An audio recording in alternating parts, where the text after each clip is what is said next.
Hello, and welcome to another episode of Her Head in Films. I'm Caitlin, and I'm your host. On this podcast, I share my thoughts and feelings about the films that I watch. They tend to be art house and world cinema. What makes this podcast unique is that I weave together my life experiences with an in-depth discussion of the films that I love. I explore the impact that cinema has on me and why I connect so deeply to it. As I like to say, my head isn't in the clouds, my head is in films. Today's episode is about François Ozon's 2000 film Under the Sand. This is a mysterious and emotionally devastating film that has haunted me ever since I watched it. It stars Charlotte Rampling as a woman named Marie Drillon, and she and her husband, Jean Drillon, go on vacation.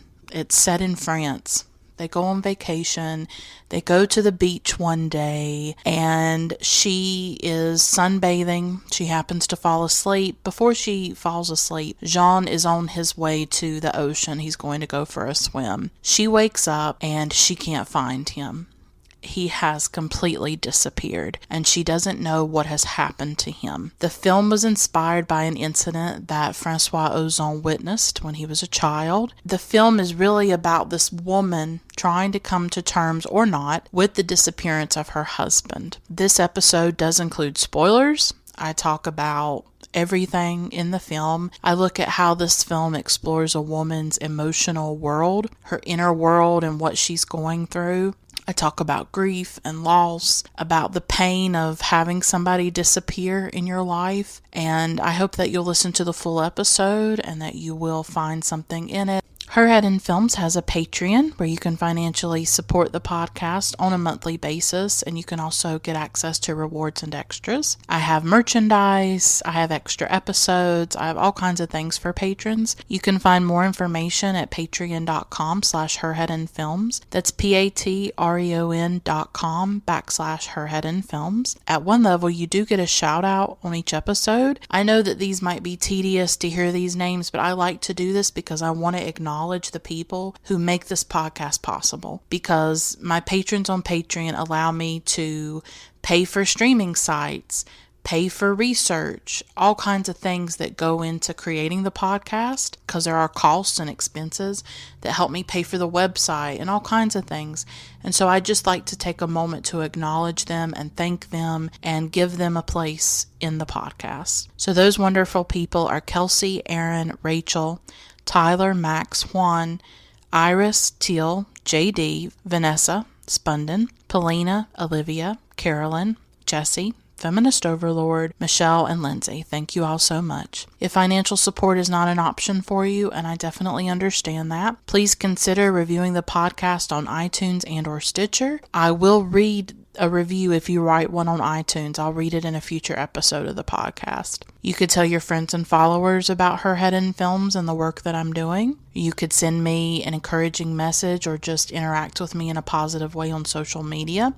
I'm on Facebook, Instagram, and Twitter, and you can see links to all my social media accounts listed in the show notes of each episode. Before I get into Under the Sand, I'm going to do my regular segment that I've added to the podcast called What I've Been Watching. I talk about 2 recent documentaries that I watched that I want to let you know about, and they bring up issues of the past and the present and history, and also the political situation that's happening here in the United States with the presidency of Donald Trump. So there are different things that I want to talk about for a little while about these 2 films, and I think they ask us to really look at history and to look at our relationship to it. Then I talk all about Under the Sand.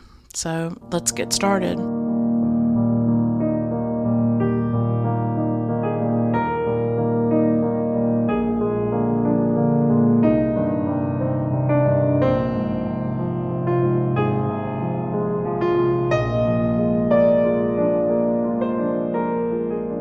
First of all, I apologize if my voice sounds a little different or strange. I have been sick for the past week and a half. I'm just now starting to feel better. My sinuses and my nose was stopped up really bad, and this was just one of the worst illnesses that I've had in years. I don't know if I had a cold. I don't know if I had the flu. It just really wiped me out. I've just been so exhausted and tired and just really struggling to recover from it, but I do feel a lot better than I did previously. So if my voice sounds nasally or strange, that's why. But I really want to talk about Under the Sand. And before I get to that, I just want to talk a moment about a few other films that I've seen recently. And I also want to give you a little update about Filmstruck. I recently talked about how Filmstruck is going to stop. It's going to shut down at the end of November 2018. A lot of big name directors have been showing their support for the service. There's been a petition that tens of thousands of people have signed. I know that directors like Paul Thomas Anderson and Martin Scorsese and Christopher Nolan, they have all come out trying to save Filmstruck. Right now, we don't really know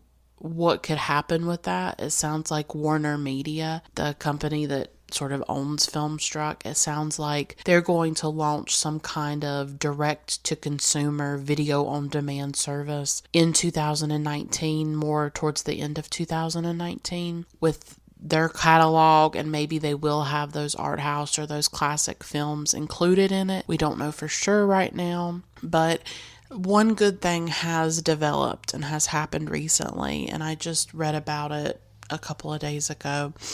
And that is that the Criterion Collection, which was part of Filmstruck, they had something called the Criterion Channel, where they made a lot of their library, a lot of their titles available. They didn't just have their films available, they also made a lot of the supplementary content available to stream, which I used in several of my episodes to do research and just to deepen my understanding of certain films in their catalog. It sounds like what they're going to do is they're going to create their own standalone streaming service and call it the Criterion Channel and make their library available in that way and continue the other things that they did on Filmstruck and on their channel. They had things like talking about film art and film theory and looking at particular scenes. They would interview different people and who would talk about their favorite Criterion films. I know they did that with Barry Jenkins. They did that with all kinds of people. So that content will also be available on the Criterion Channel. In the show notes of this episode, I'll give you a link so that if you want to go sign up for it, they don't have any subscribers yet. They're creating this from scratch. And so they're asking people to become charter subscribers, which means that you would be supporting it, before it has launched, and you'll be like an early subscriber and you'll get a little bit of a discount on the monthly amount that you'll have to pay. I have signed up. I want to try to support this in any way that I can, but I will say that it's still heartbreaking to lose Filmstruck. I'm very glad that the Criterion Channel is going to continue, but Filmstruck offered all kinds of different films from different distributors. It was also doing a really good job recently of spotlighting women directors. They had a whole spotlight, a whole section on the website that was devoted to female directors. The Criterion Collection, as much as I love it, does not represent as many women as I would like it to. They do a good job with the international and the world cinema, but there's not the kind of female representation that I would like to see. And Filmstruck had a lot of, classic Hollywood and old Hollywood classics that the Criterion catalog doesn't quite have. So this is still a great thing. It's a positive development, but I still mourn the end of Filmstruck. I wish that there was a way to save it and keep it alive and keep it going. I'll take this. I'll take the Criterion Channel. I love Criterion a lot. I've talked about many films from the Criterion Collection, and so this is positive, good news. I'm just very curious to see how this develops, and as long as I'm doing this podcast, I will bring you developments when I hear them and when I read about them. So I want to talk about two films that I saw recently that I think that I sort of see connections between the two a little bit, and they're really two films that are engaging with archives and historical imagery, but from different wars, and they're also engaging with the past and the present in unique and interesting ways. The first film that I'd like to talk about is a documentary by a director that I've covered here on the podcast. His name is Radu Jude, and he is a Romanian director. There is this documentary he made in 2017 called The Dead Nation, and it's really interesting and it was fascinating to watch. It's made completely of still photographs.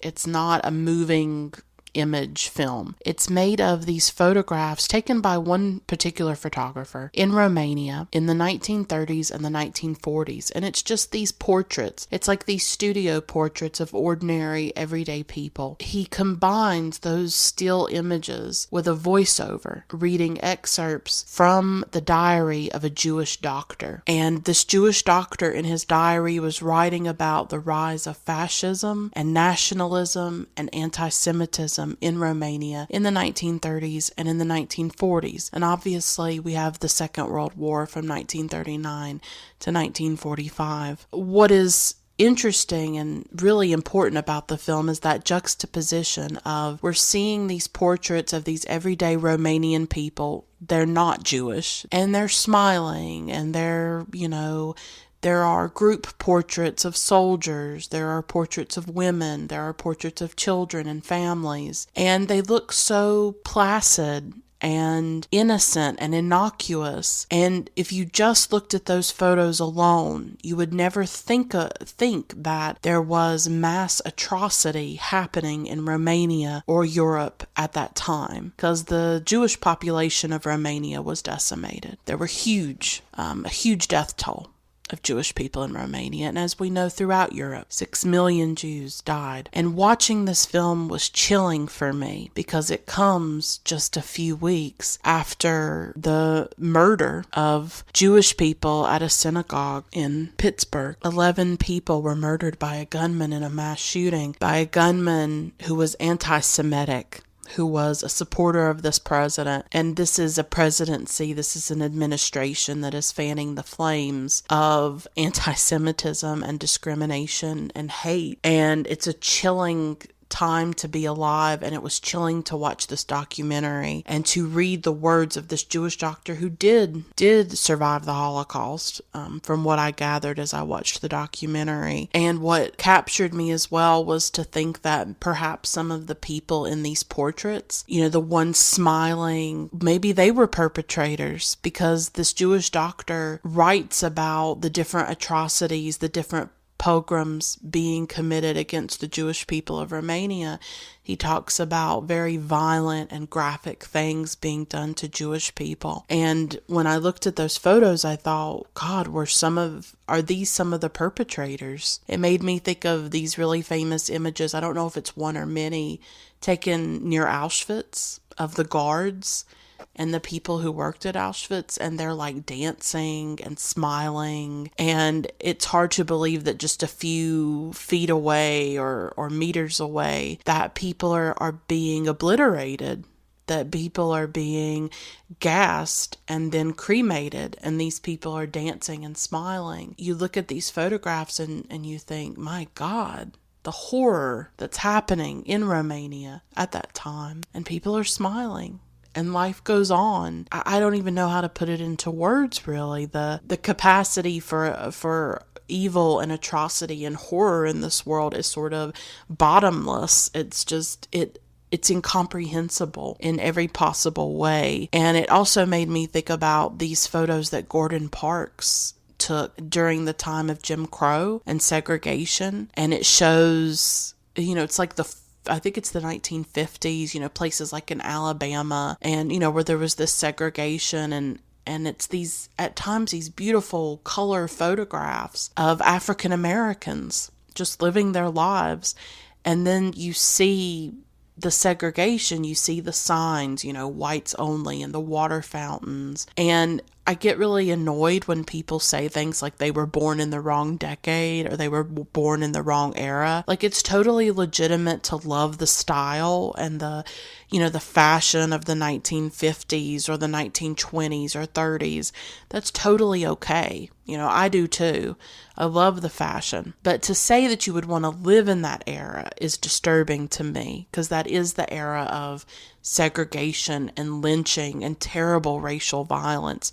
You don't want to be alive in that time. And Black people certainly would not want to go back to that time. I always feel like that's just a really insensitive comment when people say that. But these photographs also remind us of the limits of photography. That when we say a photograph is truth, it's not really. To look at these photographs from Romania in the 30s and 40s, you would never think that these people are anti-Semitic. You would never think that possibly some of these people are perpetrators of these things. You would never think that this kind of mass violence was happening in the country at that time. Just looking at these smiling faces, right? Just like you wouldn't if you looked at the smiling faces of the Auschwitz guards. But that's exactly what was happening. And so there's almost this dissonance between the image and the voiceover of this man talking about these atrocities being committed against Jewish people, and then seeing these images and the things that he wrote about in his diary, like the fascism, the nationalism. Again, very chilling to hear similar things being said in the United States in 2018. And I often ask myself, in terms of the political situation in this country, is how much worse is it going to get? Because it continues to deteriorate, where there is one side, it's not both sides, it's one side, it's the right wing, it's the GOP, it's Republicans, it's conservatives, committing acts of violence against people. Whether it's Black people being shot at a grocery store, Jewish people being killed at a synagogue, famous, very well-known Democrats getting pipe bombs mailed to them. There is one side doing this amount of violence, and it's disturbing and it's frightening. To see a film about fascism, about the rise of nationalism in a completely different country, in a completely different era, decades and decades ago, it's incredibly unsettling, and it reminds us that history is not this march towards progress. With each year that goes by, it doesn't mean we get more progressive and more free and more civil rights.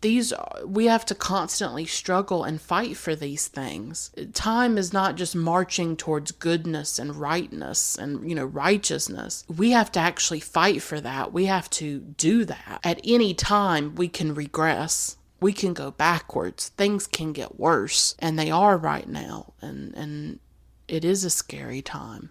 It made history feel very close, and it was a reminder that what happened in the past can happen again. Those things can recur and repeat themselves, and they are in different ways. So another film that I saw and really loved, and it really astonished me, was a new film by Peter Jackson, and it came out this year, 2018, and it's called They Shall Not Grow Old. And what Peter Jackson did, the Radu Jude film focused on the Second World War. Peter Jackson's film focuses on the First World War. And I would argue that the First World War is really one of the most important events of the 20th century, that in many ways, even though it ended in 1918, and 2018 has been the 100 year anniversary of that, the 100th anniversary of that, I would argue that in a way that war has never ended, that it just had so many ripple effects, and that it really was a big reason why we had the Second World War, and just all kinds of ways that war shaped people, shaped our world that we live in now. Peter Jackson had a personal connection to it because his grandfather fought in the First World War. And what he did was that he took these old films, these black and white archival films and footage, and he colorized it.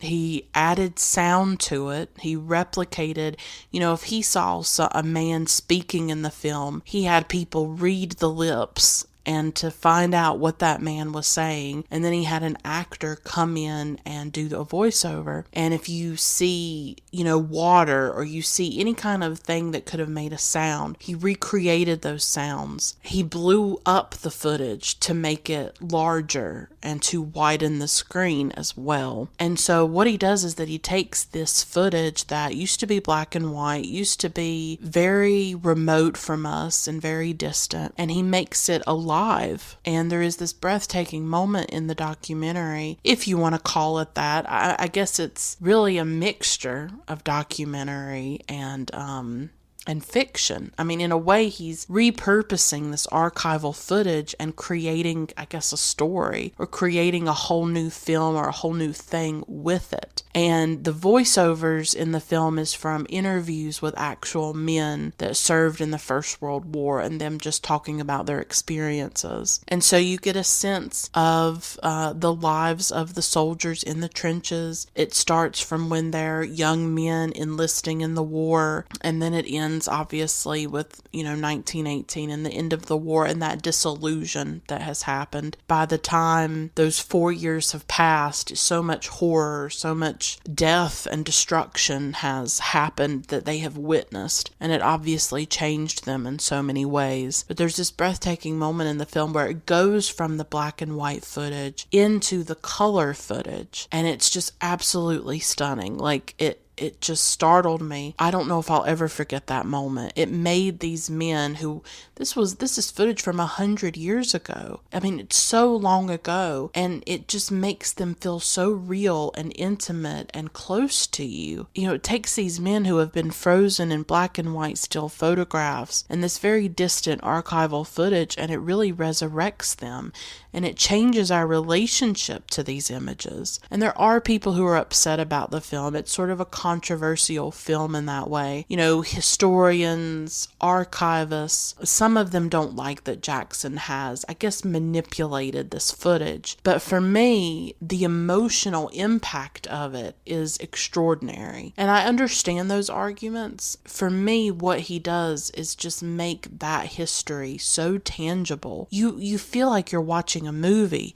You feel like you're watching like a reenactment or an actual film. You don't think that you're watching a documentary, and it looks like it could have been filmed yesterday. It looks so recent. I don't know. I don't know how to put it into words. It's a film that I think you need to experience in the way that it changes your relationship to those images, to that footage and those films, and to the war itself and the people who experienced it, the men who fought in it. I've just not experienced anything like it before. And so I feel like both of these films, The Dead Nation and They Shall Not Grow Old, they make history electric to us. Make it real and tangible, and no longer is it this remote and distant thing. Those people back then lived as we do now. They were caught in the machinery of world politics in a lot of ways, just like we are. And you get the sense of your connection to the past. And it's a reminder that history is people. History is made up of people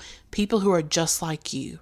People who are as complex and complicated and scared and all of that as you are now, and caught in these larger historical forces that are beyond their control. Just as the Jewish doctor in The Dead Nation is caught up in this very historic thing, in the violence of fascism and anti-Semitism. And then here we are today, waking up to news that 11 Jewish people are gunned down in a synagogue. It's horrific. And the people of the soldiers of the First World War, and what they went through and the horror they experienced, and what happened then can happen now. In some ways, it is happening now. And so I think these films change your relationship not just to the past, but also to the present. That you are here in this moment, and what are you going to do? How are you going to stand up? Because I do believe that history can teach us lessons. But the thing is that are we going to listen? Are we going to learn those lessons? This is not 1930s Romania. This is 2018, the United States. This is not 1918 in Europe. This is a different time, a different place, a different culture, a different everything. But there are parts of both of those histories, those moments, that resonate with this moment. I think it asks us, how are we going to shape the present? How are we going to try to change what we see happening? I don't know the answer to that. Peter Jackson looks at, the British soldiers of the First World War. Radu Jude looks at common Romanian people and the experience of Jewish people in the Second World War. But both of these films leave me thinking about history, but also leave me thinking about the present. And I think history matters profoundly, and I've always thought that. I've always been interested in history since I was a child. And so to me, both of these films are very relevant, and I think they have a lot to tell us about both the past and the present, and they sort of change our relationship to images and to photographs and to footage as well. I think they're asking that of us as well as viewers to think about our relationship with these images and to go beyond them and to go deeper. So I'll stop there. I just wanted to talk about those two films, put them on your radar. Hopefully you can see them if you're interested. And now I will talk more about Under the Sand.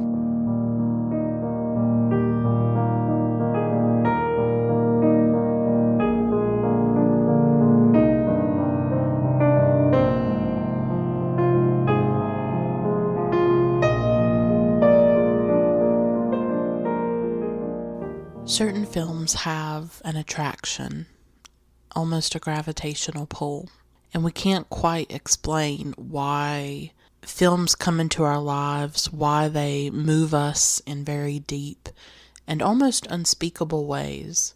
This personal relationship with cinema is one that I'm always trying to articulate on this podcast, and it's always the hardest part, because for me, films, and certain films in particular, are so deeply a part of me, and they move me in ways that I can't always explain and I can't always put into words.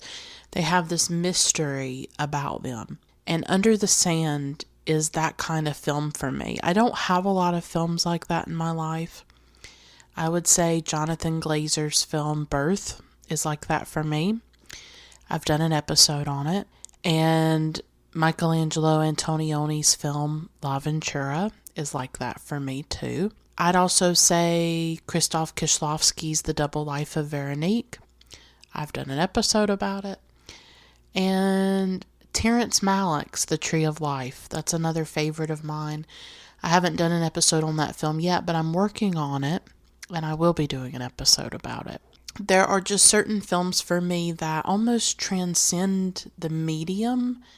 I guess you could say that they no longer exist just on a screen or just on celluloid or digital, the way some films are made now, that they transcend the material, the time and place when they were made, transcend the form of cinema itself, and they almost transmute or transform into some other form, some other material that is part of your mind and your body and your memories and your own personal mythology and the way that you think of yourself and the way you relate to life, the way you think about life. And you don't come across those films often. I'm very lucky to have as many as I do. And Under the Sand affected me in that way.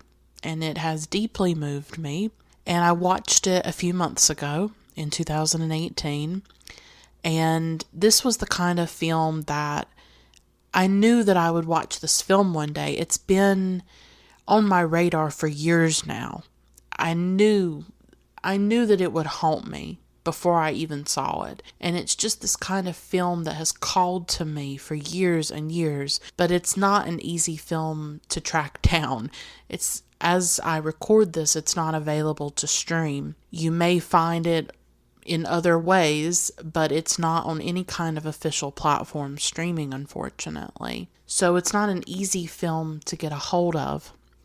but it recently was streaming on Mubi, and I had the chance to finally watch it. And as soon as I saw that it was available, I knew I had to see it. I knew that this was the kind of film that I had to experience. And then, of course, as soon as I watched it, I knew that I had to talk about it on the podcast, because that's what this podcast is to me. It's this very intimate space for me to talk about my own experiences, my own psychology, my own deeply personal relationship to certain films, and the way that they affect me, the way that they affect my life and sometimes change my life. This is a difficult film.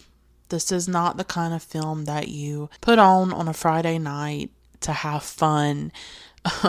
I mean, this podcast in general is not entertaining, and it's not light and uplifting. And I would say that sometimes that bothers me, that I do worry about it at times, but I try not to. I try to just think of it as, I'm going to talk about the films that move me and that matter to me. And they're going to be vehicles for me to talk about larger issues like grief and loss and mental illness. Sometimes I do worry that I talk too much about suffering, that I talk too much about my pain. But I think in a way, these things are taboo, that in modern life, even though there is more of a conversation about mental illness, there is more of a conversation about, we should be able to share our feelings and we should be able to be open about it. I still think in everyday life, for the most part, we have to lie and we have to suppress and we have to pretend that we're okay when we're not. I need a space to talk about pain.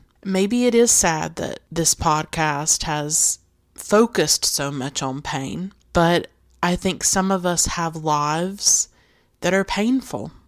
Some of us have lives that are filled with a lot of sorrow and a lot of devastation. We didn't ask for that, but it happened to us. And we have been traumatized. I know that I have. And art, for me, art is a lot of things. And when I say art, I mean it as this umbrella term for films and books and cinema and music. Art, for me, operates on many different levels. Art, at times, can remind me of the beauty of life. When I'm reading an Emily Dickinson poem or a Walt Whitman poem, that is a reminder of the beauty of life. When I'm listening to pop music, which I love, I'm obsessed with pop music, that is a reminder of the beauty of life as well, that life can be fun and that there is happiness, because pop music can be that sort of dopamine rush in your brain. But then there are other kinds of art, and I would say it's more with cinema and literature for me, that for me is about pain.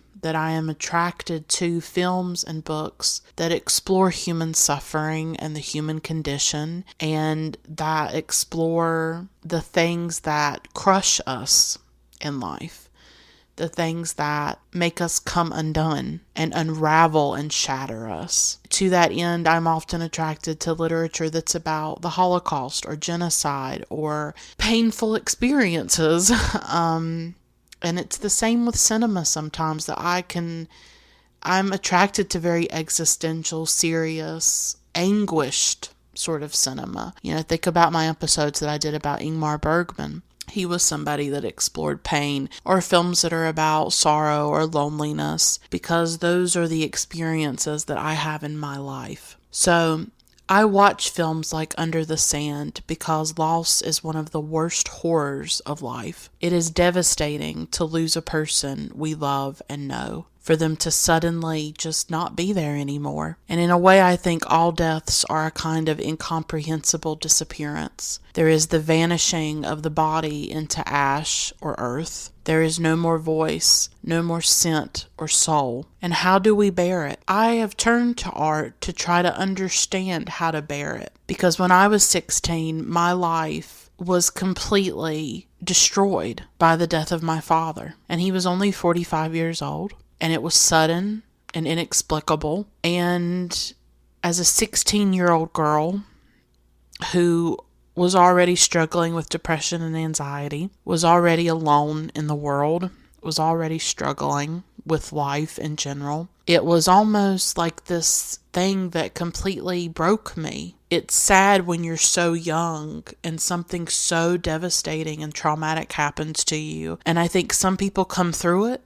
Maybe they have lots of support and they just have a different constitution, a different kind of personality, perhaps. And they're able to get through it and they're able to flourish and to be okay. And then there's me. And I guess there's other people like me who go through something that traumatic and are completely obliterated by it. You don't know what to do. And I think it's gotten harder as the years have gone by. And so I wanted to talk about Under the Sand because this film means something to me and to my experience in the world.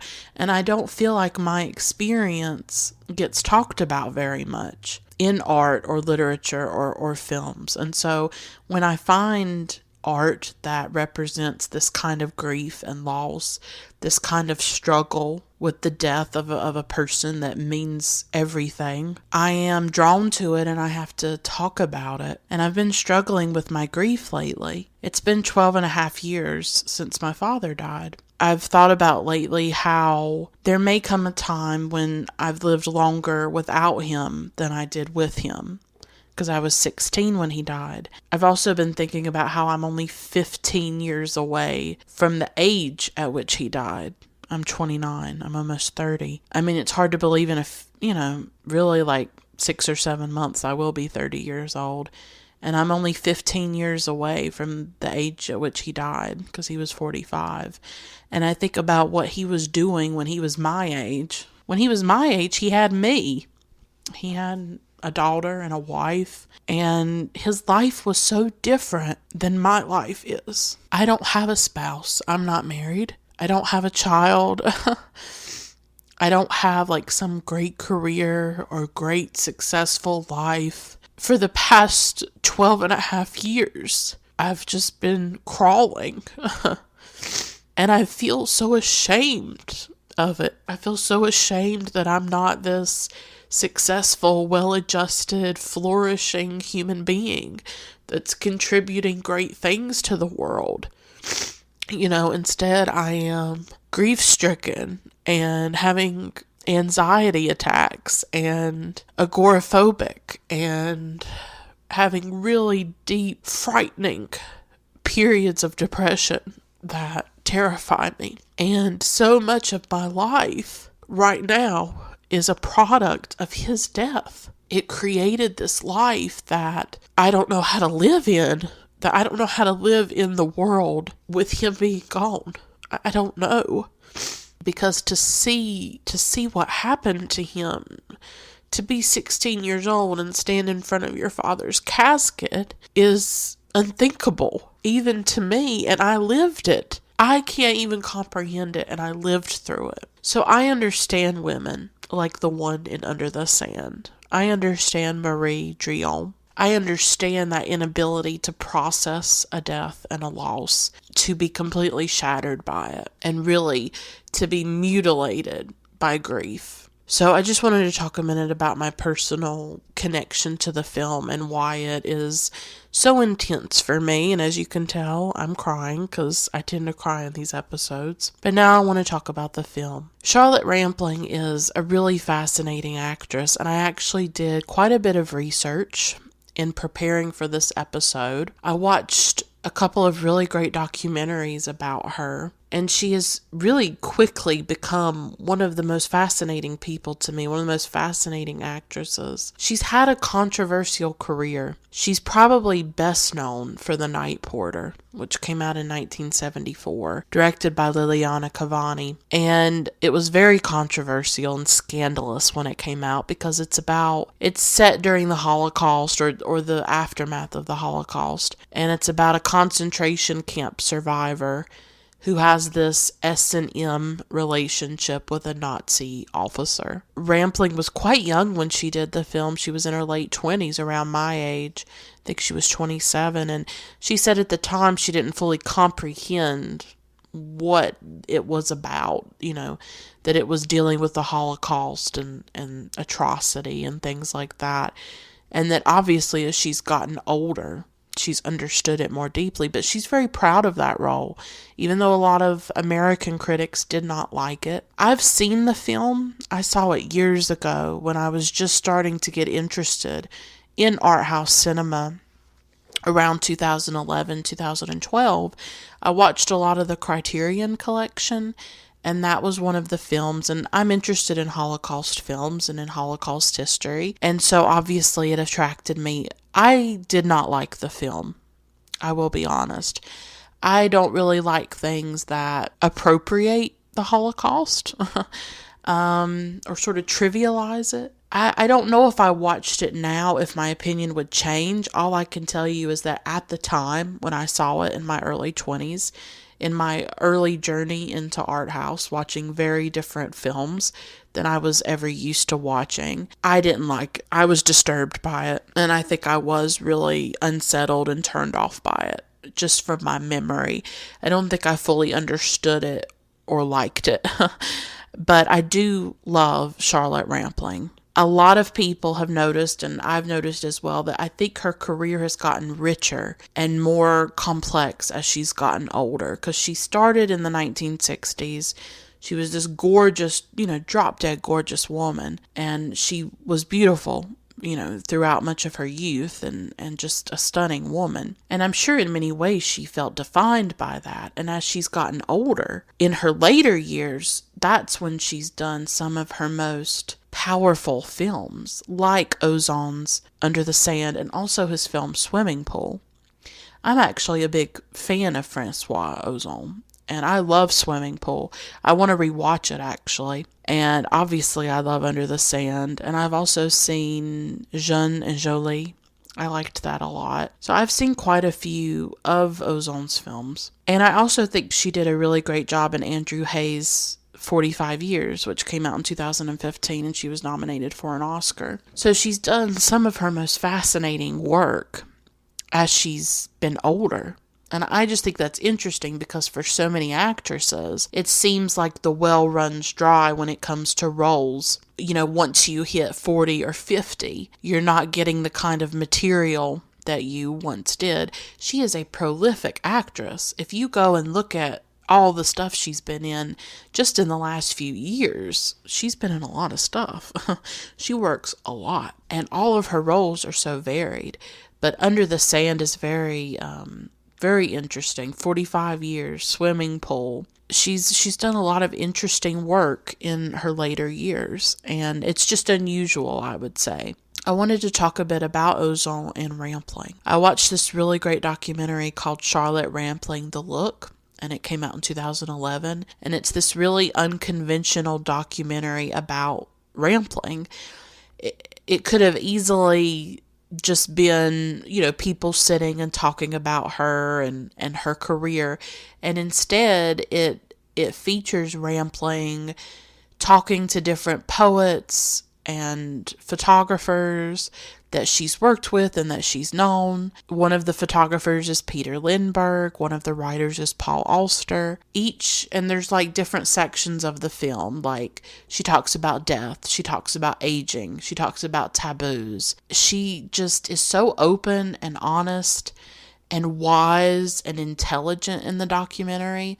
There's so much that she said in it that I will be referring to throughout this review because they are things that I'm still thinking about and pondering very deeply. And so in The Look, she talks about how with this film, Under the Sand, that Ozon was actually inspired by a real life event that he witnessed when he was 11 years old. That he had gone to the beach and he saw this couple that seemed very happy together. And he saw this man go into the sea, I guess go swimming, and not come out.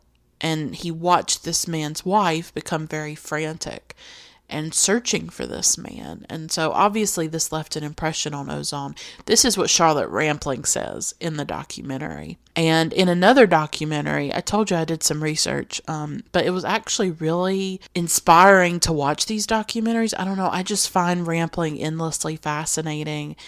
And she just she isn't your average actor or actress. Like, she actually feels things. She actually has things to say. She actually has opinions and really deep thoughts about things. And it just resonated with me. But in this documentary called Discovering Charlotte Rampling, it's directed by Jack Bond. And really, it's this hour-long documentary of Jack Bond just hanging out with Charlotte Rampling in Paris. That's what it is. They walk around, they talk about different things. It's very loose. And it was filmed in 2009. That's when he talked to her. And so in the documentary, Rampling talks a bit about Ozon. And she says that they just sort of wandered into each other's lives. She said that she had followed his work and that he wanted to meet her. And she actually said that she would do a film with him without even having a script. That's how much she thought of him. And so it's just the two of them just sort of came into each other's lives in that way. And they collaborated on some exceptional films, including, Swimming Pool. So now I want to talk about the film, obviously. This is a mysterious film. And I mentioned Jonathan Glazer's Birth, and I mentioned Antonioni's La Ventura, and I would sort of group these together, but in general, I'm very interested in films about disappearances.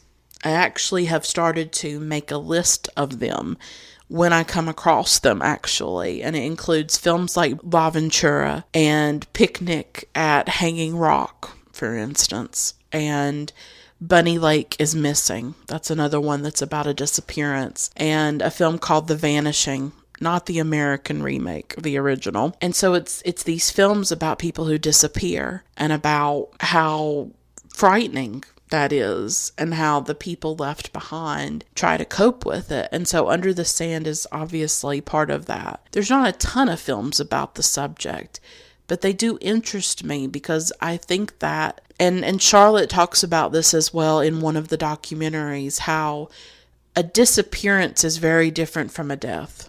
That with a death, you have the body and you have some kind of concrete answer about what happened to them. But with a vanishing or a disappearance, it is very different. Throughout my life, I've been very interested in true crime shows about people who vanish. There are shows about it. There's one on the Investigation Discovery Channel called Disappeared. And when I was younger, I was obsessed with the television show Unsolved Mysteries. And a lot of what they talked about on that show were people who were missing. And family members would go on there and try to get tips and try to get information about family members that were missing and had vanished. And to me, it's just always been the most haunting thing. Like, I think it's one of the worst things that a person can go through. Not just to lose somebody, but to not have the body, to not know what happened to them at all.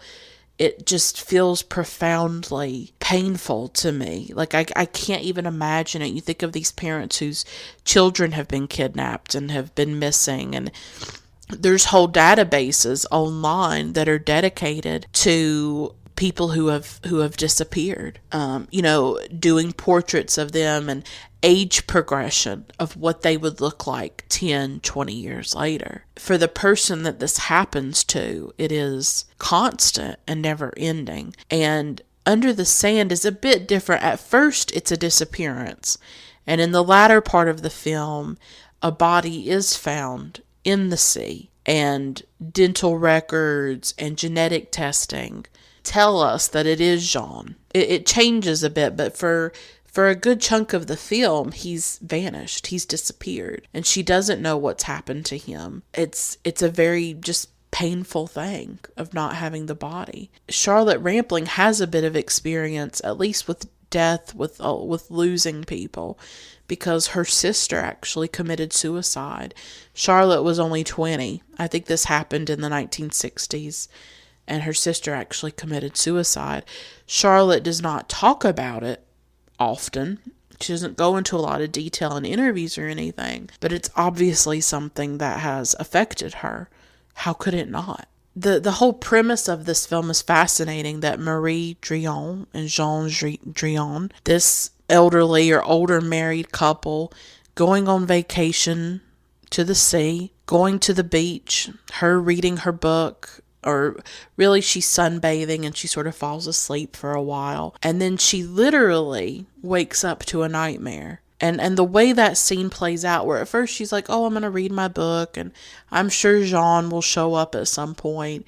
And then the mounting dread of the film. Like, I always feel like these are actually horror films, that I'm not interested in your more like conventional horror films personally. Like, to me, this is horror. The disappearance of someone, the complete vanishing of someone, the disintegration that happens as a result. To me, this is true horror and what is horrific in life. And these are things that can actually happen, that actually do happen every single day on this planet. It's just this premise that is so simple, but so, I think, masterfully executed by Ozon.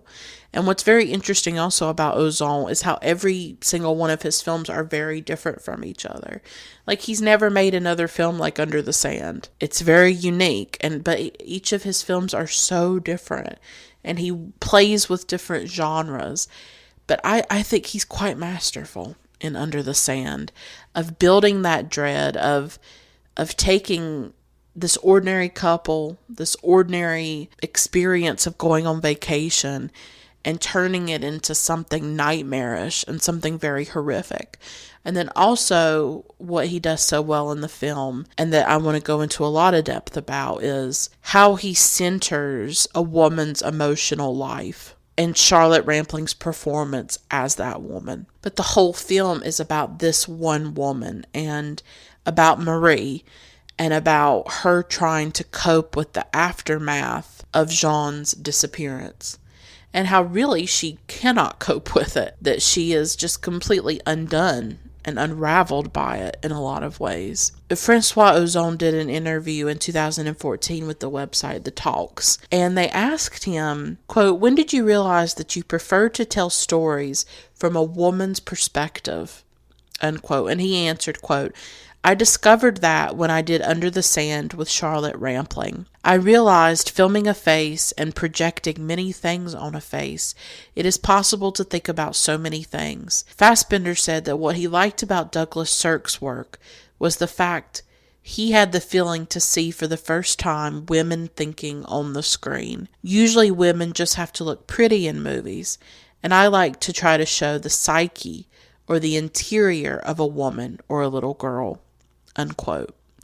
And I think this is why I'm attracted to Ozon's work, because obviously I am a woman and I'm interested in women's subjectivity, their interior lives, their emotional lives, their experiences in the world. And that is most of the films that I watch. It's most of the films that I've covered on Her Head in Films. Even if the film is directed by a man, most of the films that I talk about center women and center their experiences. And this is one of those. And I am attracted to directors who are interested in women's lives. I wouldn't say I'm very attracted to a Steven Spielberg personally, and to different male directors who tend to make films predominantly about other men. As much as I love Martin Scorsese as like a person and as a cinephile, I wouldn't say that I'm attracted to his films very much. He has a few films that have been about women, but I mean, the majority of them tend to be about men. So I'm always attracted to directors who are looking at women and their lives. And that is what is partly so powerful about Under the Sand, is that I don't know if it would have been as interesting to me if Marie had disappeared and it had been about Jean trying to deal with it. That it's about this woman grieving, or this woman really this is a film about grief delayed, grief deferred, grief denied. A woman who cannot grieve, who cannot believe that her beloved is dead. And it's very different in that way from my own experience. I feel like my life is sort of soaked in grief too much. I'm at the point where I can't move on. I can't let it go. But I do relate to Marie in that way, that she can't either. She can't let go of Jean. She can't do it. And maybe it's grief, maybe it isn't, but to me, I saw her as a woman who can't grieve, because the only way that you can grieve is to accept that someone has died, to accept that they are gone. And she can't do that. She cannot accept that Jean has died. Even when they show her the body later on, and I'll go into more depth about that final scene, she still just cannot accept this. So I'm not sure if it is a film about grief or not. I think it's certainly about loss and death, but I don't know if Marie can grieve. I don't know if that's what she's doing, because she can't accept that Jean is dead at all. And so it's this sort of woman who is in denial. She can't believe that her husband is dead. And it's really how that death, it ruptures her life, how it blows this hole in her world, in her emotional world. And Charlotte just talks beautifully about emotional fragility. And in that film, Charlotte Rampling, The Look, she has this section of the film that's called Demons, and it's about what haunts us. That's what she says. She says that demons are the things that haunt us. And she says something in this segment that has just been gnawing at me and that has stayed with me ever since I watched it. And so I want to talk about it and quote it. And she says, quote, "Demons is a feeling that comes into your life that you're taken over by powers, that you feel that you are trapped in an emotional world that is threatening. What makes it all so frightening is because it's all invisible. Invisible powers within you, which is yourself, because it's only your emotional world that's doing it. And what connects you with the outer world, the world that we have to live in and function in, there's nothing specific about it. That's what's so demonic about demons that you can have inside you. It's a state of heightened sensitivity. It's a state where your feeling world is shattered, feels like it's fragmented into thousands of pieces." Unquote. She articulated something there that is something that I myself struggle with, which is my interior reality, my interior world, and then my existence in the material reality, in everyday life, in the world outside of me, and the demands that it makes, to work, to have a job, to bring in a paycheck, to pay your rent, to get groceries, to go to the post office, to do all these things that modern life and everyday life demands of you. It demands that you be able to function, that you be normal and okay. There is this clash between that outer world and my own inner world of I'm expected to function, I'm expected to be okay, I'm expected to make sense of things and to go on and to continue and to pretend like I'm happy and that I'm okay and that I love life, and I don't. I don't feel any kind of connection to life. I don't feel any kind of purpose in my life. I don't feel any kind of meaning in my life. I don't feel any kind of sense. Like I can't make sense of anything. And that's a product of my father's death. That I was completely, like she said, fragmented into thousands of pieces. And yet I'm expected to live as though I am a whole, functioning, coping person. And I am not. I'm not. Inside, I am screaming. Inside, I am wounded. I think a lot of us are. And I think a lot of what happens in this world, like drug use and alcoholism, comes from that interior emotional world being at odds and clashing with the demands of the outside world, that we can't function. We can't cope because we've been traumatized and we've been given no ways to deal with it because life itself is frightening and meaningless. And people die and we don't know where they are and we don't know what happens to them. And honestly, no amount of therapy is going to change that, is it? I'm not saying therapy can't be helpful, but there are things that therapy cannot answer. There are very deeply spiritual, I don't even like to use the word spiritual, but I'm talking more in terms of the mystery of life, the unknowable things of life. And death is one of them. That my father is dead and I don't know where he is and I don't know what has happened to him and I can't understand what has happened. that he is buried in the earth and doesn't exist anymore, when I saw him every day for 16 years.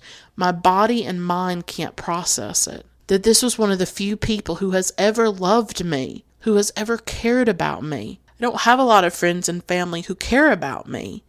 I am an extremely lonely person, and it has started to affect me in really terrible ways lately. Just how alone I feel and how scared it makes me. And every time I've tried to reach out to people, or I've tried to establish some kind of connection to people, I've only been hurt and rejected. That's what's happened. So I'm so alone and so isolated in my own emotional pain and grief and suffering. And it's not visible. It's only inside of me. And it's the same with Marie, is that all of this is going on inside of her. That she thinks Jean is still alive. That she speaks about him as though he is still alive.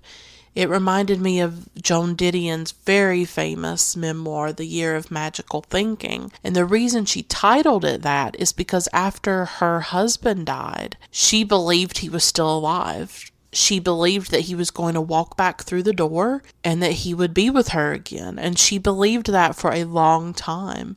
And it took her a while to process his death, to accept his death. And I see Marie in a similar way, that inside there is this reality that she lives, and in that reality Jean is still alive, and he has dinner with her, and they talk in bed, and everything is as it was before they went to the beach that day. And how terrible to always think about if you just hadn't gone to the beach. You know, that one moment where you wish you could change something that you did. So it's almost like, because she can't cope with what's happened, her mind goes into this it gets frozen maybe in the life before his disappearance. And in her own mind, he's still alive. And I saw that sort of frailty, or that fragility that Rampling's talking about, that clash between the inner and the outer, which I think is probably one of the central things of my own life, that I've always had this very rich and deep inner life, an inner world that I've never been able to express, that I've never been able to share, and it's always been at odds with the world around me. And I've just always struggled to be in the world. I don't know if some of you listening will be able to understand what I'm saying, but it's how I feel about grief too, that in our culture we have a lot of platitudes about it, like, oh, move on and let it go, and you have to continue living, but that doesn't express or take into account my lived experience of every moment of the day being without this person who was really essential to my own life. This wasn't just my father. He was like my best friend. He was a person who loved me and gave me love, and I loved him, and I talked to him and shared my dreams and my emotions, and he was a source of support and love for me. As an atheist, I don't have any kind of comfort or peace over his death. Like I said, there are things that cannot be answered, that are unknowable, and death is one of them, that nobody can come and say, well, this is where your dad is, and you'll see him again. There's no guarantee of that at all. And so I have to live that grief every single moment of every single day, and it never stops. It never stops. So people can say these platitudes and these cliches, but they're not in my mind. They don't have my memories. They don't have my trauma. And it's the same with every human being on this planet. People don't understand what you're going through inside of your own brain and your own experience inside your body and mind. It's inadequate. That's what I'm trying to say, is that the way we talk about grief, the way we treat people who are grieving, I think, is inadequate. But there's this scene after she's gotten the phone call that his body may have possibly been found. The police call her and tell her that they found a body in a fishing net in the sea. She's very startled by this news of getting this phone call because she believes Jean is alive. she doesn't know how to handle it. She goes to this fast food restaurant and everyone around her is laughing and just going about their lives, their everyday normal lives, but she's separate from it and she's struggling with what's going on inside of her. And of course, Charlotte plays it brilliantly, and you can feel her frailty. And this is really a scene where Marie's inner world, her inner emotional world that is in pieces, is really clashing with the real world around her. Her demons and what's haunting her are crashing against the outside world.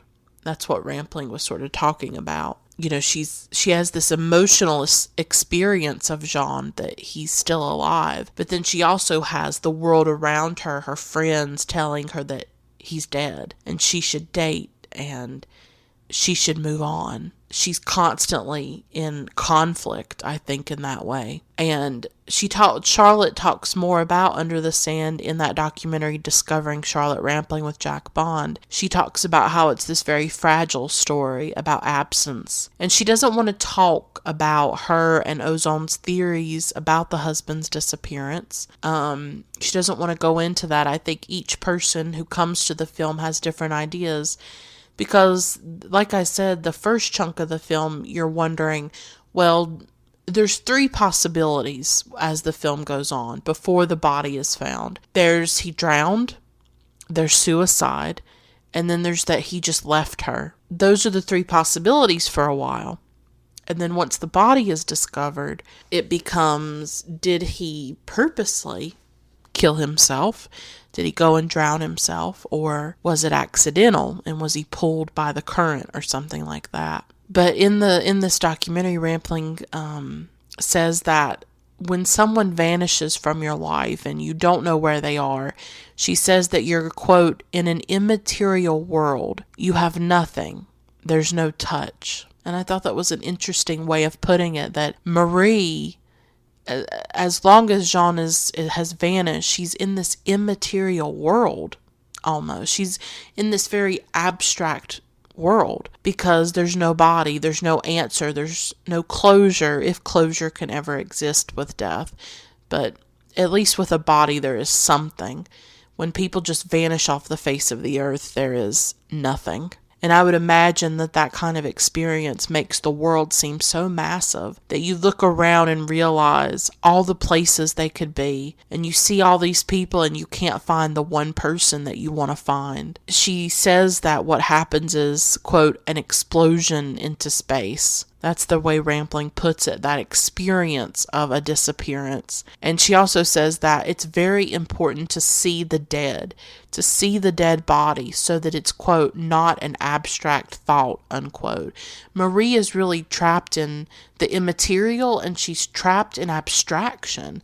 She's trapped in her own mind, I think. And she's living in this sort of parallel world where Jean to her is alive, because there's nothing to prove that he isn't alive. It is a possibility that he's alive, but she's obviously hallucinating and seeing his ghost and seeing him. That's what the film shows us. And I really want to linger a moment on Charlotte's performance, obviously, and how I can't imagine another actress playing this role. Like, what she brings to it, I don't even know how to describe Rampling as an actress. Like, if she's in something, I definitely want to watch it, because I think that she brings a gravity to her roles. I think she brings an intelligence, and I think she brings an emotion. It's very strange to me that for a lot of her career, she's been described as sort of cold and icy. I don't see her that way at all. I see a woman who's very deeply in touch with her emotions. And there are some very emotional scenes in this film, especially at the end. But in Discovering Charlotte Rampling, Jack Bond makes this excellent point where he says that Under the Sand is really tailored around Charlotte, that she is completely centered in the film, that role and the film just seems to have been built around her. And I really hadn't thought about that, and Charlotte definitely agrees. And she compares her relationship with Ozon to the relationship between Antonioni and Viti, and Monica Vitti, who was in several of Antonioni's greatest films, in my opinion. La Ventura, Red Desert, La Noche. Leclerc's. L'Avventura is my favorite. It's one of my all-time favorite films. I have an episode about it. And until she said that, I didn't make the connection with L'Avventura. L'Avventura is about a disappearance. It's about these people who go to this island off the coast of Italy, I guess. A woman disappears, and we never know in the film what happens to her. Did she kill herself? Did she leave the island? Did she fall and it was some kind of accidental death? And so I think Under the Sand is perhaps in conversation a bit with L'Avventura. The disappearance, and yeah, I mean, I could definitely see that. And Rampling even says that when she saw L'Avventura, that was a big revelation to her. And she said that seeing that film, she realized that that was really the kind of films that she wanted to be part of. That's the kind of work that she wanted to make. And she said that Ozon offered her complete freedom in expressing herself, especially in Under the Sand. And I think it shows in her performance. I really do. And I also love how she talks about French cinema. She says something really fascinating to me. She said that French cinema, she lives in France. She lives in Paris, actually, and she's lived in France for a long time. Her father was in the military, and when she was young, maybe 9 or 10, they actually moved to France, and she started to learn French, and she knows about the French culture. And obviously, later in her career, she started to be in more European films, European art house films, Italian films, French films. But she says that she loves French cinema because it's not about entertaining people. It's about telling stories about people's lives. She says that with cinema, she doesn't want to be entertained. She wants her thoughts and feelings to be provoked. And I loved that. I thought that was such a profound way of putting why I think I also like French cinema, is that it's not about a formula. I mean, I guess there are some French films that are formulaic or they have these genres, but a lot of the French films that I watch, whether they're contemporary or classic, I agree with that it's not about this formula or about entertaining you or having a blockbuster. That's not what France is known for. That's not what French cinema is known for, is the blockbusters or that big action films. They're about everyday people. They're about telling people stories. And they do provoke thoughts and feelings, I find. And it's why I love French cinema so much. And she just articulated that in a beautiful way. And I think Under the Sand is really that kind of film of just telling this woman's story and looking at her emotional life, her inner world that is so at odds with the outside world she inhabits and that she has to function in and navigate. Marie has really created this other world for herself, this alternative world. But for me, her believing he's still alive feels completely normal to me. I still think about my father all the time. I even talk to him inside of my head sometimes. I really do. And I was like, should I share that? But I'm going to share it. Like, I talk to my dad in my head, and I'll just say things like, I miss you. I'll just say things like that. Or, yeah, I mean, that's mainly what I say. Just in my head, I just say, I miss you. I wish you were here. Sometimes I'll just say daddy, in my head, because I don't have anybody to call daddy. I don't have anybody to call my father anymore because he's gone. And the absence is just so immense in my life. And I mean, I used to even buy like a Father's Day card. I used to do that. I used to go and buy a Father's Day card for him. And it's just so sad to share that, but it's true. But I don't do it anymore. But I just missed having a father. I just missed going and buying a card. And so I would do it and I would pretend that I had a dad. It's like this part of me was just completely stolen. You get one dad and you get one mom. They're irreplaceable, and he's just completely irreplaceable to me. And at times, I still, and I used to as well, want to believe that he was still alive. I used to wish that I could pretend that he was alive, that I could just live in this alternative world where I could think that he was still here. I could just think, oh, well, he's away and he's going to come back and everything's going to be okay again. Maybe that's the 16-year-old child in me, because the reality is too unbearable most of the time. And I think it's the same with Marie, that it's easier for her to just pretend like Jean is alive and to just live in that world rather than accept that this man that she was married to for 25 years is gone without a trace, and she doesn't know what happened to him. So she's really inhabiting these two worlds. There's the world where Jean is alive, but then there's also the other one where she's free to date. Like, to me, that was very contradictory to me, and that she seems to be not fully present completely in each world. That on the one hand she believes Jean is alive, but on the other hand she does date. There's this guy named Vincent in the film, and it's really her friends setting her up. They invite her to this dinner. The Vincent is there and he takes her home and things like that. And it's quite a few months after Jean's disappearance, and they obviously want her to move on and let go, and she's not able to do that. But the open-endedness of Jean's death or disappearance really leaves Marie in limbo, and she's in this sort of purgatory, I would say. She's in this zone between life and death, where on a daily basis very contradictory things are happening in her life, where she's talking to Jean, she's buying ties for him when she goes clothes shopping. She talks about him in the present tense to her friends, who look baffled and horrified when she is talking at dinner or whatever, and she says, "my husband," as though he is at home waiting for her. She's just living in sort of this limbo, and also inhabiting two very contradictory worlds. One where her husband is alive, and one where she's with Vincent. So I think a part of her knows Jean isn't alive, right? Because if she really believed he was alive, then wouldn't she think that she was cheating with Vincent?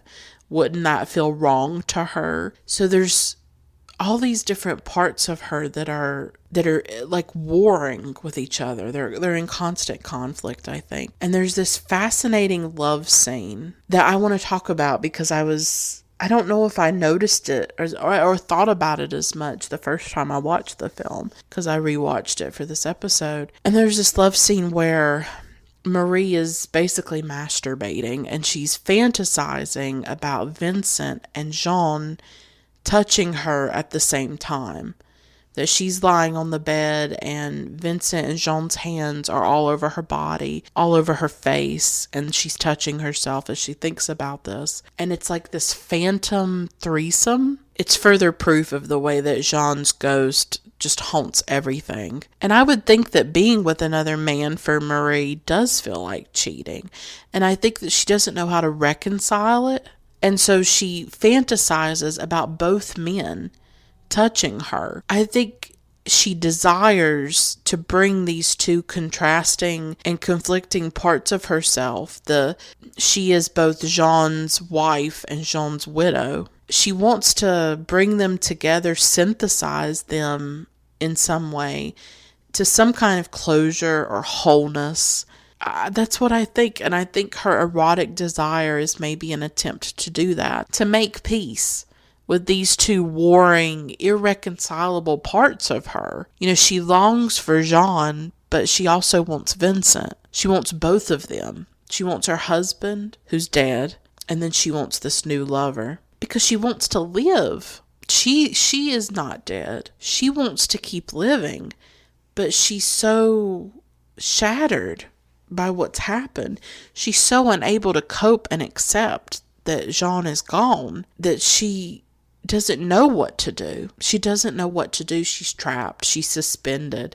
And I think the film does a really good job of showing that, and of creating scenes where that's made visible. And I think in that love scene, when their hands are all over her and she's fantasizing about that, it's her desire to bring those two parts of herself together in some way, to make sense of it.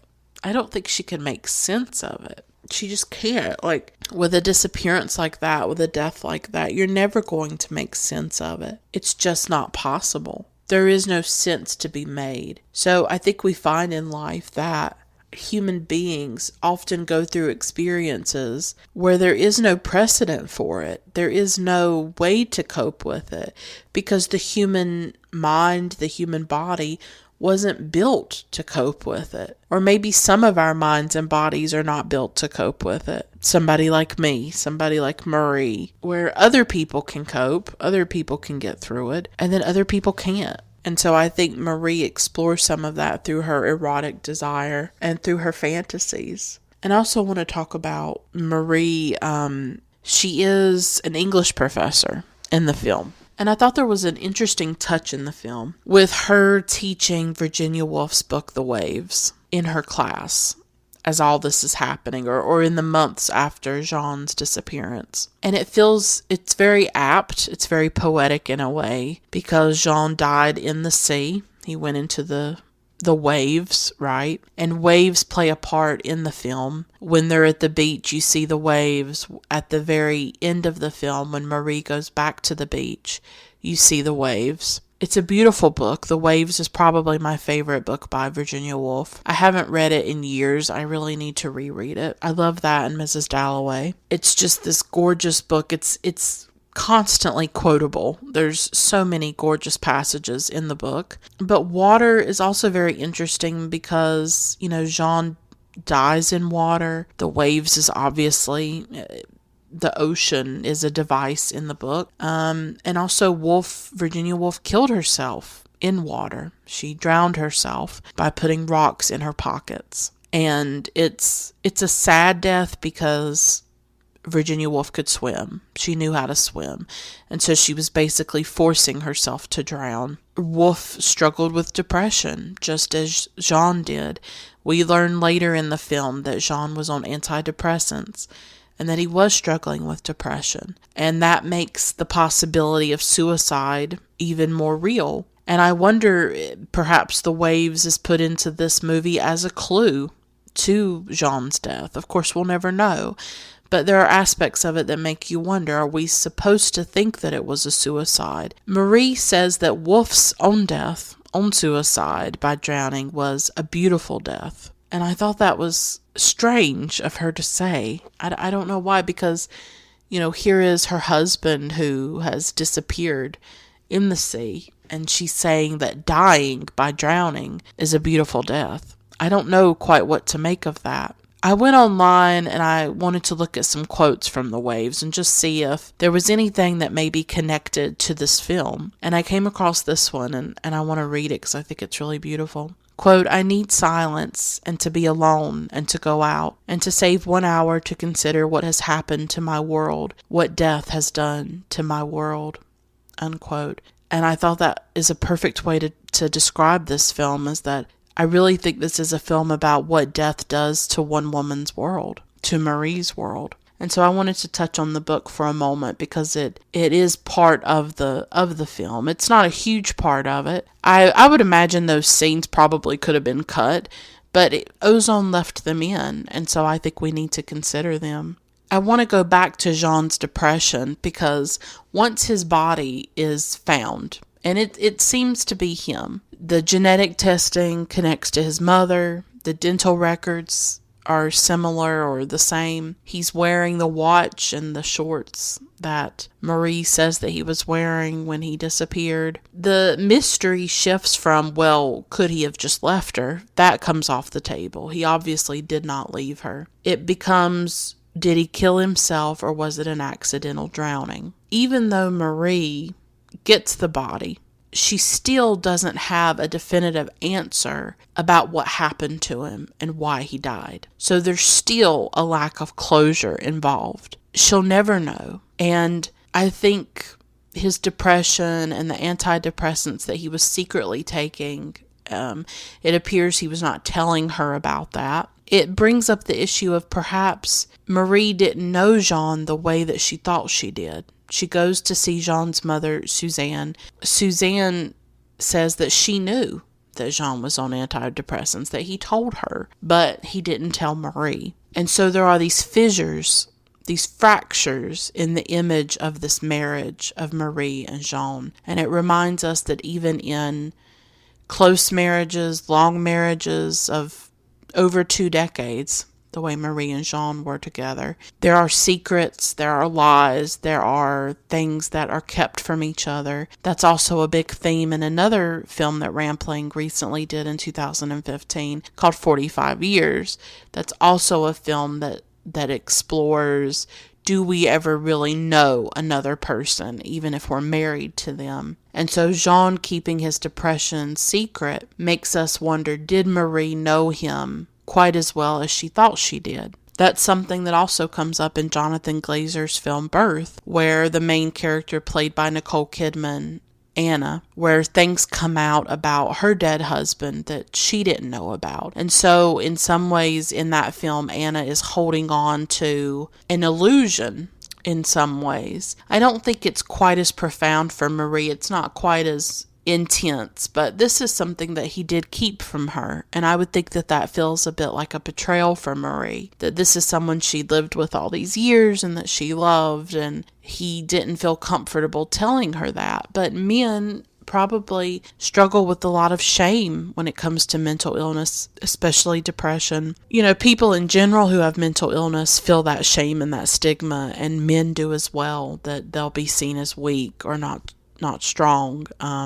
So her love for Jean, is she remembering the reality of their marriage, or is she remembering sort of this idealized image of who they were, sort of this mirage? When we learn about that, I think it does make us wonder of, well, what kind of marriage did they really have? Were they as close as Marie thought that they were? Did he feel as comfortable with her as she maybe felt with him? But it's hard to say. Like at the beginning of the film, they seem very comfortable in one another's presence. They just seem like this very ordinary couple. We see them go to the vacation home and she fixes dinner and they sit and they eat and they talk, and they're just your average couple. And some people like to keep things private, and maybe he just wanted to keep that to himself, that he was struggling with depression. So it's an interesting aspect of the film, those fissures that are in the marriage that maybe Marie has a hard time dealing with. So I want to talk finally about the final few scenes of the film, because I think that they're very powerful, and I think they raise questions, like really big questions about, what does it mean to let go, to move on? Is that even possible? Will this woman ever be able to grieve? Will this woman ever escape this world that she has fabricated, in which her dead husband is still alive? Will she ever escape it? Will she ever be free of the lie that she's living, the fake world that she's created? This imaginary world she's created, in which Jean is still alive and they're going to be together again. And yet I feel so much sympathy for Marie for creating that world. I understand wanting to create that world, wanting to live in that world. You know, I often think about the past. I'm a very nostalgic person, and I just often wish that, I guess in my brain or something, I could just forever live in the past in my own mind, that I never had to live in the present, that I never had to accept the things that have happened to me, that I could just be a little girl again. I could be 10 or 11 again. I could go back in those memories and just live them for the rest of my life. But you can't do that. It's not possible. But I think this film is exploring, well, what if you tried to? What if you tried to create this imaginary world that a dead person was still alive, and you tried to continue that imaginary existence in a way, and what would that look like, and how would that go? So she finally goes back to the morgue, and there's this very interesting mirror of the beginning and the end of the film. Like throughout the film, there are things that mirror each other, or there are like echoes throughout the film. Like at the beginning of the film, her and Jean go to the vacation house, and she's fixing pasta. She puts spaghetti noodles in this pot. And then there's this scene later on in the film where she's with Vincent, and she's putting spaghetti noodles in the pot to make them dinner. And the night that Vincent sleeps over at her apartment for the first time, it shows her in front of the mirror, like cleaning her face. And they had shown a scene like that at the very beginning when she was at the vacation home with Jean. So throughout the film, there are these images that repeat, these scenes that repeat. And so the beginning of the film, the ending of the film mirrors the beginning. But what has happened is that instead of Marie being with Jean, Marie is alone. She has to go back to the vacation house. She has to go back to the town where Jean went missing so that she can go to the morgue and talk to the police. And so we see her drive there just like we saw her drive with Jean. We see her go to the house and, be in the house and do things just like she was with Jean. And then later on when she goes back to the beach, at the beginning of the film, she had been with her husband. At the end, she's alone. And I think it's a stark reminder of what loss really is, what it really does to us, is that it is really this diminishment. It is this reduction. You go from, like in my case, 3 people, my mother, my father, and I. I don't have any siblings. We were 3 people together. We were a family. We were a unit. We were whole, right? And then he dies, and it's me and my mother. It's down to 2. That's like the most stark reality of it, is that you're reduced in size. That one moment you're a family and the next you're not. And for Marie, it's one minute you are a wife, one minute you are a couple, and then the next you're a widow and you're one person instead of 2. And I think the way that these scenes bookend the film, it's very heart-wrenching in that way, to see her doing all of these routines, all of these things, but doing them alone and without Jean. So she goes to the morgue, and the coroner explains to her the condition of the body, that it's putrefied, that it is green and swollen. You can't even identify the body from photographs, but they said that the dental records matched and the genetic testing matched, that he was wearing blue shorts and had a watch on that she described him wearing. And so they're pretty sure that it's him. And even though she's told that, she insists on seeing the body, and she says that she can handle it. And I think some people would wonder, why would she do this? Why would she put herself through this? But I think Charlotte Rampling's earlier comment is the key to this scene, which is that for so long, Marie has lived in this immaterial, abstract world because she didn't have a body and she didn't know what happened to him. And she needs physical proof. She needs evidence. She doesn't want to take somebody else's word on it, that it is Jean, that for all this time, all these months, she's lived without him and hasn't known what happened to him. And so with her own eyes, she needs to see him. She needs to know what happened. She needs that because she has fabricated his still being alive, that he's still there. In her own mind, he's as real as he ever was. He's walking around the apartment. He's watching her have sex with Vincent. He's touching her body. Like all these things, he's still incredibly alive to her. And in order for her to kill that fantasy, for her to, I guess, bury it, put it to bed, she needs evidence of a death. And it is probably one of the most harrowing scenes I've ever witnessed. She goes to the morgue and she wants to look at really the cadaver, as they're calling it. Not really calling it a body, it's a cadaver. And of course, Ozon does not let us see the body. It's brilliant. It's brilliant.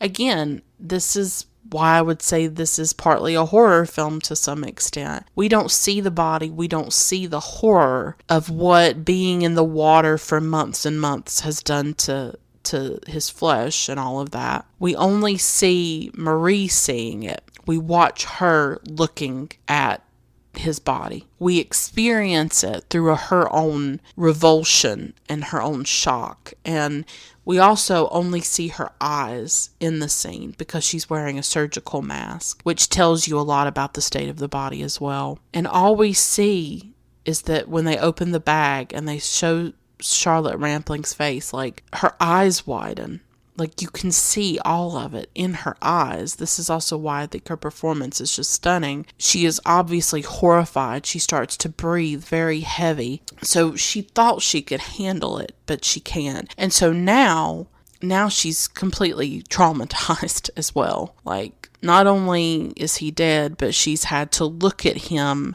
in a way that she'll never not be able to see, to unsee. She will never stop seeing him in that way now. But she needed that confirmation, and yet it is a profoundly traumatic moment for her to see him like that. And they show her his watch, and she starts to laugh. And she says that it wasn't Jean's watch. And so she refuses to believe that the body is Jean. So think about it. The body being so decayed and decomposed actually works against Marie, because if it looked like him, she could look at the body and she could accept it, right? She could absolutely accept it. For it to not look like him, it almost fuels her fantasies. It's almost impossible for her to believe that it's really him. So she can keep believing that he's still alive because it looks nothing like him, and she can just tell herself, oh, it's not him. And she finds something about the watch that, oh, that's not his watch. Because now that she's seen the state of the body, there's no way that she can process it. There's no way that she can accept that that's Jean at all. She's not going to accept it, period. So whereas I think we thought once she goes to the morgue, oh, she's going to be able to grieve. She's going to be able to process this, to accept what has really happened.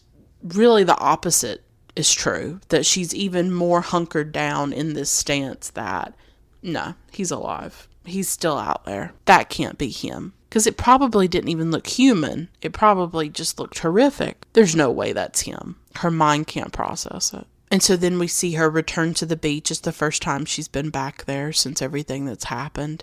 She sits in the sand and she just cries. Again, this is a great example of Charlotte Rampling being a deeply emotional actress, an actress who feels. And I think she showed that in those documentaries that I watched too, of this is a feeling, emotional woman. This is a woman deeply in touch with her emotions. That final scene reminded me a lot of a film called Vive l'Amour. And at the end of that film, it shows an actress just crying for, I don't know how many minutes, but it's a really long extended scene of an actress just crying. And it's one of the most unforgettable scenes and one of the most beautiful scenes that I've ever witnessed in cinema. So this scene in Under the Sand reminded me of that as well, of Charlotte Rampling just sitting there for a while and just crying, just coming apart. I think there's so much swirling inside of her of, is it Jean? Is it not Jean? How can I accept that he's dead when I think that he's alive, when I want him to be alive? And maybe perhaps she also can't accept that he may have killed himself. Because what does that mean about their marriage? That she didn't know he was in this kind of pain. What does it say about their relationship? I think she doesn't know what to do. I don't think anyone would. I feel a lot of sympathy for this character of Marie. I think that there are parts of us, perhaps, that also can't accept death and can't accept loss. There is this part of me that still will not accept that my father's dead. That I cannot accept it. That it's so unbearable. It's so painful. It hurts so terribly that it will never feel normal to me. It will never feel real. It will never feel real to me. Sometimes I still can't believe it. I mean, I will have days when I'm just stunned by it, where I think he can't be dead. He can't be. And I do remember how after he died in the early months, I did think, oh, he'll come back through the door. Or I would wish that he would. I would wish oh my God. I remember being at school once and I was in the library. I was in the computer lab and I just had the most intense, overwhelming desire for him to just walk in and to be alive and for my life to be whole again, for my life to be unshattered and undestroyed and to go back to who I was before and who we were before. And of course you can't. That's not the way life works, but that is the suffering. That is the profound traumatic pain, is that it can't be reversed. It can't be changed. That's what we live every day, is the finality of it. And that's what I think Marie can't cope with, is the finality. That he's gone and it's over. And even with the body, she can't accept it. And she's sitting there crying on the sand, and she sees a man farther down the beach, and you can tell that she thinks it's Jean. You can tell in her face that she thinks it's him, and she takes off and she starts running down the beach. And the way she runs, there was something about the way Charlotte Rampling ran in that scene. It was the saddest, it's like this desperate running. Like, I've never seen anything like, even when she runs, she's a brilliant actress. She can't let go. She can't let go of the delusion that he's alive. She can't. She's not free. She's not free of it. She's not able to start another part of her life or to go on or anything like that. She is completely trapped in this idea, this fantasy that her husband's still alive and that she's going to be with him again. And we don't know what's going to happen to Marie, really. I mean, she's just running down the beach. It's incredibly heartbreaking and yet so relatable. Like, I get it. I totally get it. I remember after my father died, like, being in a grocery store one time and smelling a man's perfume or a man's cologne, and I think it smelled like my dad's cologne or something, and I had to hold on to the shelf. It was that physically powerful that was his scent or that was his cologne. I've been out at times and heard songs that he loved, by artists that he loved. I just want to weep. Like, I feel like I'm going to completely disintegrate in that moment. So I think at times we're sort of holding ourselves together, and then things come along. We think we've made progress, maybe. We think, oh yeah, I'm dealing with it. I'm letting go. I'm moving on. I'm living with this. I'm making it. And then things will happen that make us realize that we've made no progress at all. I mean, I think maybe when Maria's sitting there crying, maybe she's ready to almost accept it. Maybe that's what the tears are. Oh, Jean's gone. Jean's dead. Maybe she's on the precipice of accepting it, and then she sees the man farther down the beach, and she snaps out of it, and she's like, oh, that must be Jean, and so it's over. Yeah, she can't go there and accept that he's really gone and that that's his body and that's what he looks like and that's the end of everything. That's not a possibility for her. It feels completely normal to me and understandable in her situation. And I know how at times I myself have been able to accept death and to accept that my own father's gone and that he's not coming back, and that the finality of that is really painful. And I don't have any answers. I don't have any comfort to offer. It's just a deep gnawing, terrible pain, a terrible aching that never goes away. For me, I know for some people, they're able to deal with it. Maybe they're more spiritual. Maybe they're more resilient. That's not me. It's not me. I wish it was. But Marie, I see more of myself in Marie than I see in somebody who is just completely okay with death and completely okay with the loss of somebody they love. I mean, to me, if I don't judge Marie, I completely understand why she is struggling, why it's so hard for her. I get it.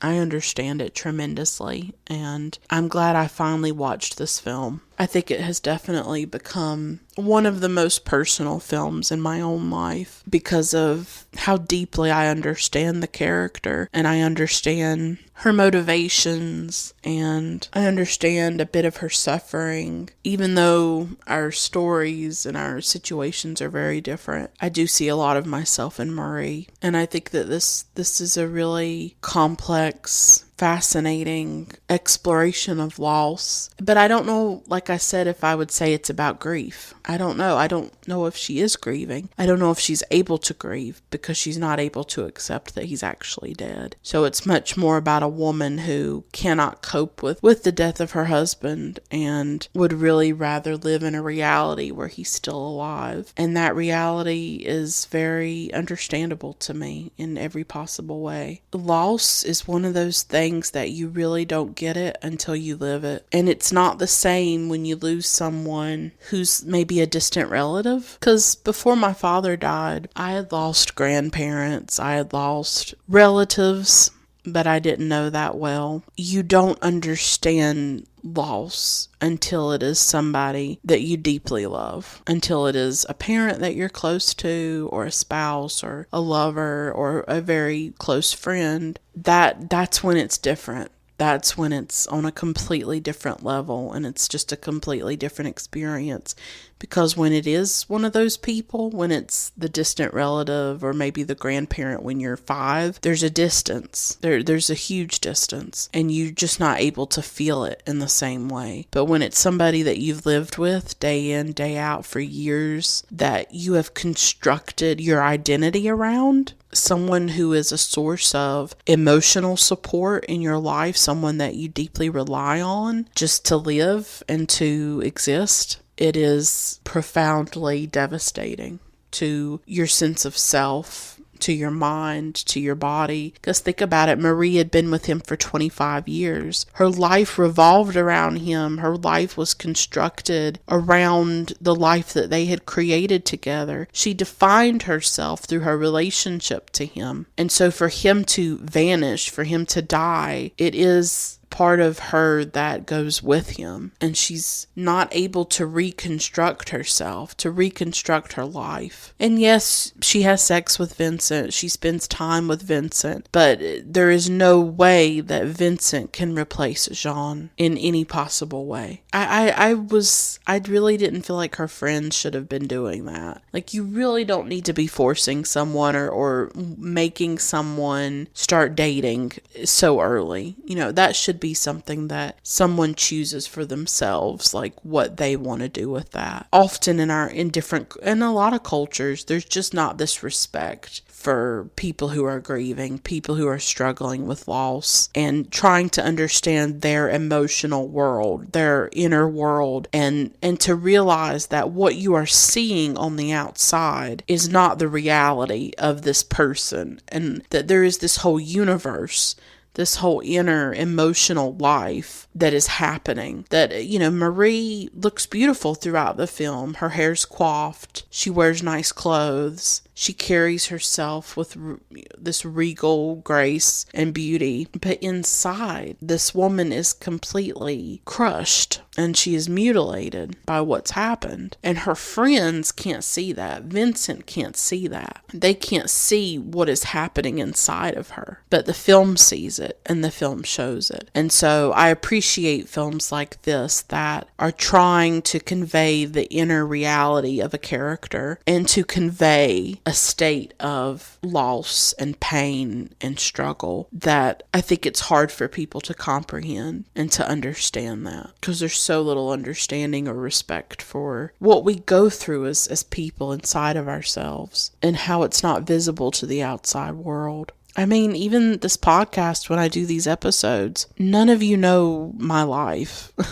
I mean, I share things. I don't share everything. I go through a lot of stuff that I don't talk about. I go through a lot of pain that I don't share, because there are things inside of me, things that I go through that there is no language for. There's no way to communicate it. There's no way to make you understand it. What would be the point anyways? But I have to live with it every day. And that doesn't come through in 1 hour or however many hours each episode is. And so I do feel like art is one of the only spaces where we can actually explore and talk about and show things that are like real and painful. And, you know, in your interactions with people on a daily basis, you don't get to go into that stuff. You don't get to go into, well, I miss my dead father a lot right now, and I'm struggling and I'm depressed and all this stuff. You don't get to actually share your feelings and emotions. So for me, art is about feeling and emotions. And that's a very different way to view art than some people. Some people go to art for more intellectual reasons. You know, people who watch like a late Godard film, you know, they want some kind of intellectual stimulation or engagement. And I find Godard incredibly just distant and impossible to understand for the most part, his later work,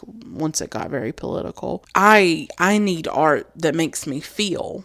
I need art that evokes emotions inside of me, that talks about experiences that I can dive into and explore. And I think Rampling would agree with that provokes these thoughts and these emotions. And so that's not how everybody goes to art or relates to art. But for me, it's about the emotions and the feelings. And so this film for me does all of that. It brings out, as you can tell, a lot of emotions and a lot of feelings and a lot of memories and a lot of my own struggles and experiences. And so I wanted to talk about that and share that. And I hope I did the film justice. It's a stunning film, and I'm really glad that I finally covered it on the podcast because it means a lot to me. It means more than I can really say, but I tried to express some of that in this episode. So I definitely appreciate you listening. Until next time, keep watching great films. Bye for now.